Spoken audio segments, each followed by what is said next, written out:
Et salut à toi qui suis ces enseignements, on est reparti dans cette semaine pour regarder ce qui se passe avec l'image de la barque.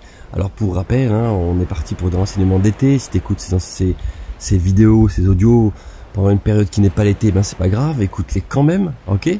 Ça fera du bien et c'est toujours le temps d'embarquer avec Jésus, toujours. Que Dieu te bénisse.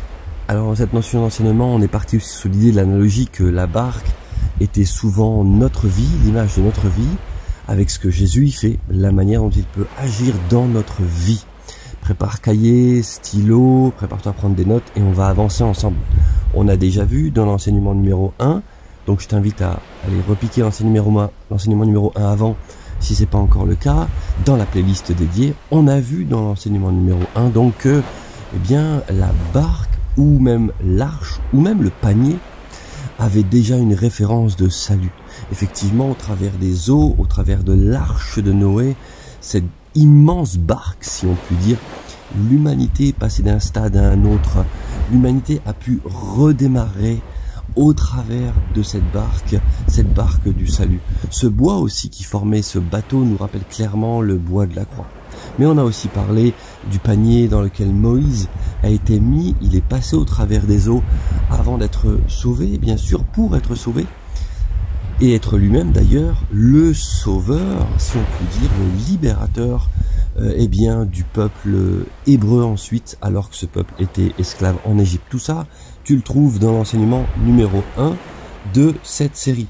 Et on est ici dans l'enseignement numéro 2, et on va aujourd'hui regarder la notion de la barque, toujours, ta vie, la barque qui représente ta vie, et le fait que Jésus s'en sert pour enseigner. Oui, Jésus dans la parole de Dieu se sert plusieurs fois de barque pour enseigner.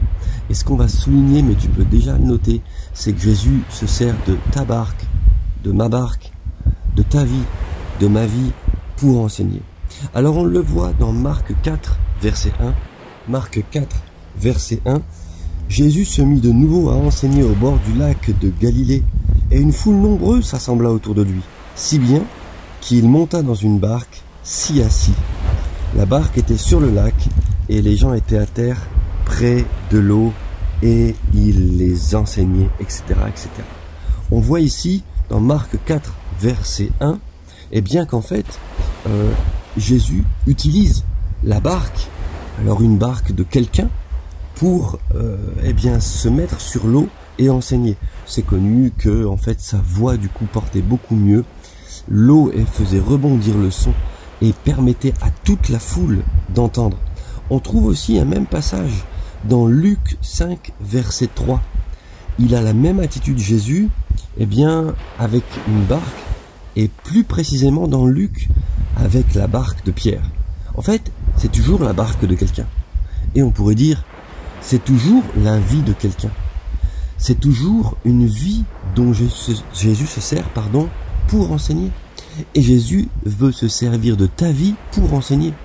Je ne te parle pas ici de devenir un enseignant, de devenir un professeur des textes bibliques. Non. Je parle ici du fait que Jésus se sert de nos vies de manière la plus native possible, la plus simple possible, mais la plus quotidienne possible pour enseigner, pour communiquer, pour annoncer la bonne nouvelle du royaume du royaume de Dieu.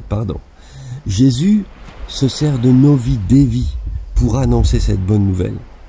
Et on voit en fait qu'il travaille les vies, qu'il marque les cœurs, pour que ces directives soient dans nos cœurs, afin que les autres les voient.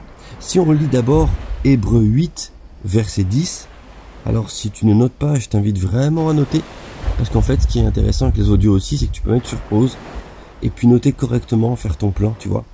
Hébreux 8, verset 10, je te le lis donc, Hébreux 8, verset 10, « Voici en quoi consistera l'alliance que je conclurai avec le peuple d'Israël. » Bien sûr, nous sommes aussi de manière sous-jacente concernés. « Après ces jours-là, déclare le Seigneur, j'inscrirai mes instructions dans leur cœur ou dans leur intelligence, je les graverai dans leur cœur. Je serai leur Dieu et ils seront mon peuple. » Donc déjà, on voit que Dieu Et on retrouve aussi cette prophétie dans Ézéchiel 36, verset 26. Mais que Dieu décide de se servir de la vie des gens, du cœur des gens. Il veut graver au plus profond de ton cœur, de mon cœur, réellement ses directives, ses commandements. Le Saint-Esprit travaille avec nous au plus profond de notre cœur. Et il veut que nous suivions ses désirs à lui plutôt que les désirs de la chair. Je te renvoie ici sur Galates 5, verset 16. Tu vois que Jésus se sert d'abord de nos vies en profondeur. Et c'est important parce que on pourrait se lancer dans des études bibliques, dans la volonté de devenir tel ou tel ministère, ou d'avoir tel ou tel impact, de remplir tel ou tel rôle, mais ne pas se laisser transformer en profondeur d'abord dans nos vies. C'est d'abord par des vies transformées en profondeur, par ces barques-là, que Jésus enseigne la foule. Il prend la barque, il prend ta vie, il prend du recul, et il enseigne au travers de ta vie. Tu es un vrai témoignage. Alors je te laisse un autre passage qui est Colossiens 2, versets 11 et 12. Colossiens 2, versets 11 et 12 qui rappelle que là encore ce n'est pas sur des lettres de pierre que la loi est gravée ou encore sur un corps de chair que la circoncision se fait, mais maintenant à l'intérieur.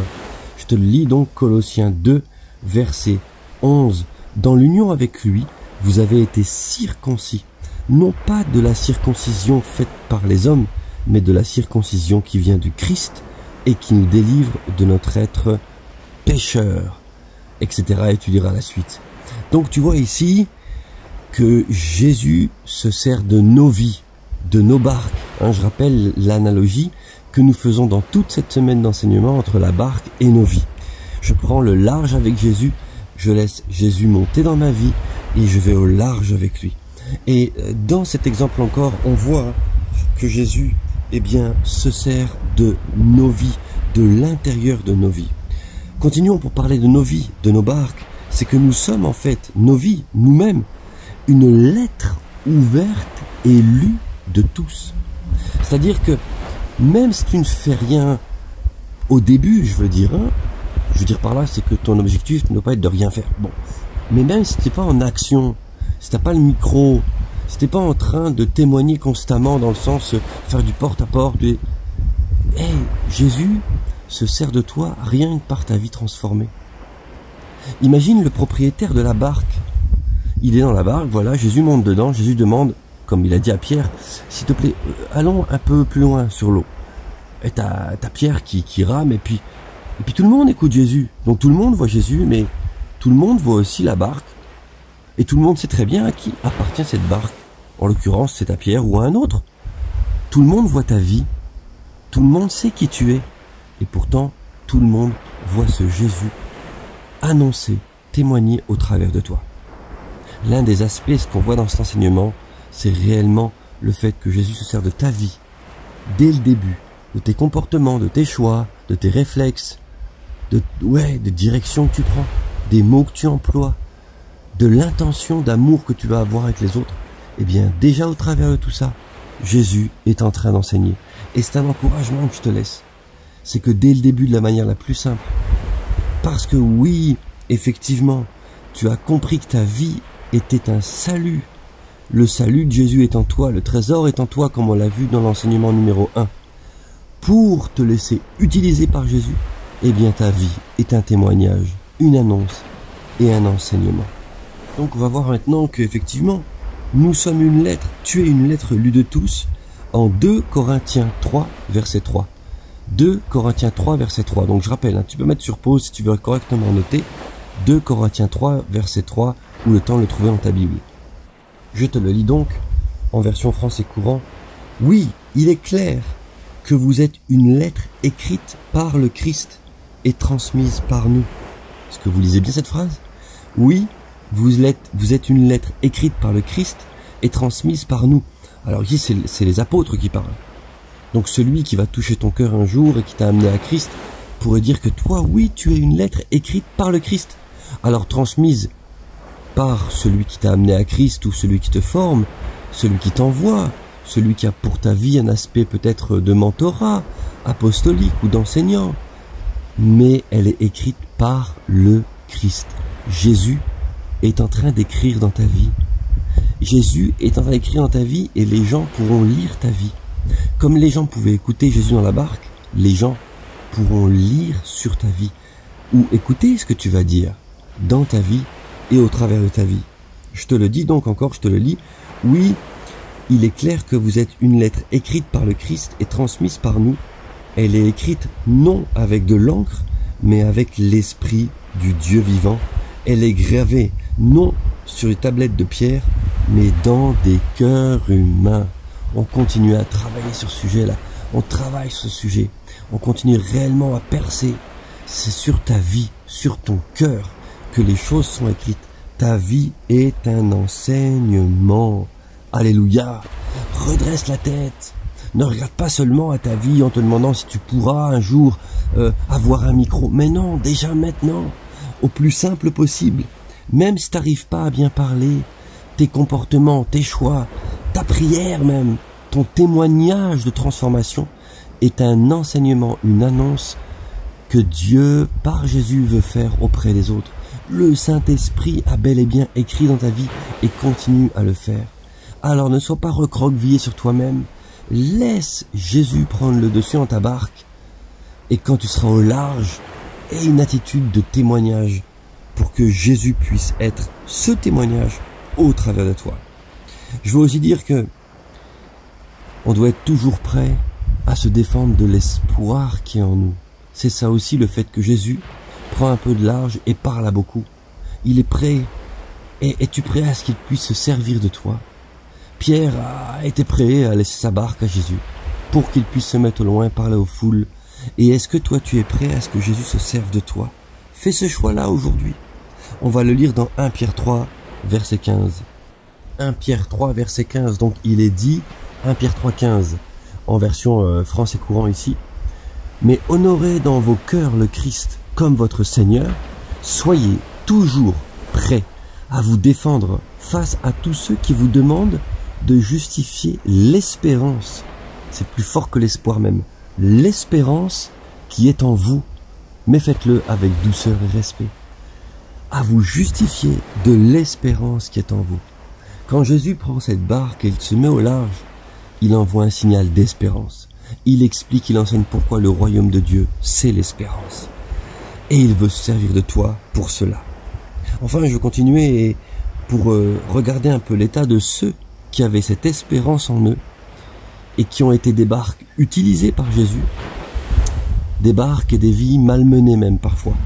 On va regarder dans Hébreux 11, versets 36 à 40.